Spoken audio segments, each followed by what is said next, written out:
एक audio recording leak हुई है एंड उसमें बहुत ही बड़ा खुलासा हुआ है। इंडिया एंड यूएस का जो ट्रेड होने वाला था क्यों नहीं हुआ।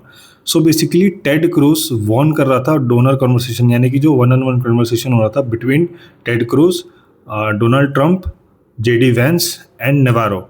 सो बेसिकली टेड क्रूज, आपको मैं बता दूं, वहाँ का सेनेट है एंड सेनेट इज समवन जो अपर हाउस में बैठता है, या लाइक जैसे हमारे भारत में राज्यसभा है, वहाँ पे अपर हाउस में बैठता है वो सेनेट, एंड वो रिपब्लिकन पार्टी का है, यानी कि उसी की पार्टी का है। एंड वो एडवाइस कर रहा है तीनों को कि मत करो ऐसा एंड ये गलत हो सकता है, चीज़ें बिगड़ जाएगी।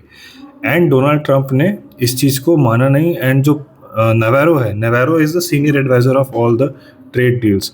जो भी ट्रेड डील्स होती है वो एडवाइस करता है डोनाल्ड ट्रंप को करना चाहिए, कैसे करना चाहिए, वगैरह वगैरह।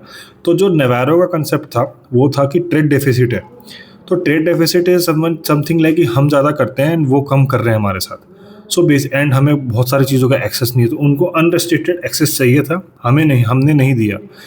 एंड उनको कुछ कुछ चीज़ें और भी डिमांड्स थी उनकी जो सिटीजन्स के हिसाब से नहीं अच्छी थी, तो नहीं दिया गया। तो इसके वजह से वो लोग को बुरा लगा एंड उन्होंने फिर इस चीज़ के ऊपर एक और फिलॉसफी बनाई कि अब टैरिफ लगाते हैं या प्रेशर डालते हैं कुछ कुछ तरीके से। डिप्लोमेटिकली तो शायद ये मान जाएंगे, बट इनको इतिहास पता नहीं है भारत का, हम झुके नहीं। एंड देन अब यही डील हो रही है ईयू के साथ, यानी कि यूरोपियन यूनियन के साथ।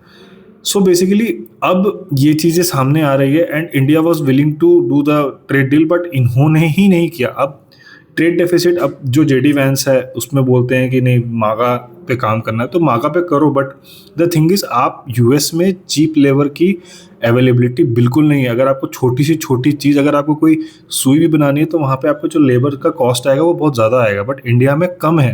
एंड इंडिया के पास इतनी पावर है कि वो इतना बड़े स्केल में मैन्युफैक्चरिंग कर सकता है, लाइक चाइना।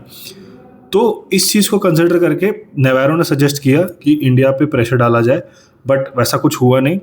एंड अब सामने आ रहा है तो अच्छा लग रहा है कि हाँ इंडिया करना चाहता था, बट उन्होंने, उनके साइड से ब्लॉकेड आया था। एंड दिस कम्प्लीटली शोज़ कि रिपब्लिकन पार्टी में अपने तरफ से ही उनका रिफ्ट है कि भाई ऐसा होना चाहिए या नहीं होना चाहिए। बट टू बी ऑनेस्ट ऐसा करना इज़ नॉट गुड थिंग। आपको पर्सपेक्टिव देखना पड़ता है, आपको सब चीज़ें मेंशन करनी पड़ती है। तो हर चीज़ का अपना अपना पर्सपेक्टिव है एंड उसको उस तरीके से फिर डील करना पड़ता है।